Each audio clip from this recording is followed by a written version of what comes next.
একজন মুক্তিযোদ্ধা যদি তার নিজ জীবদ্দশায় কথা বলে যায়, আজকে নির্লজ্জের মতো কোন মুক্তিযোদ্ধারা কোটা চায়? আমি একজন মুক্তিযোদ্ধার সন্তান।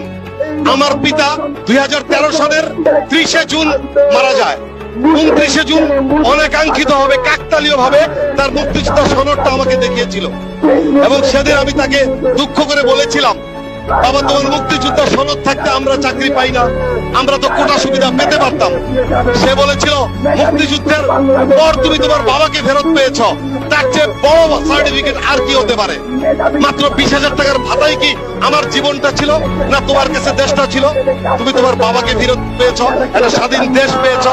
তারপর একজন মুক্তিযোদ্ধা যদি তার নিজ জীবদ্দশায় কথা বলে যায়, আজকে নির্লজ্জের মতো কোন মুক্তিযোদ্ধারা কোটা চায়? কোন মুক্তিযোদ্ধারা ভাতা চায়?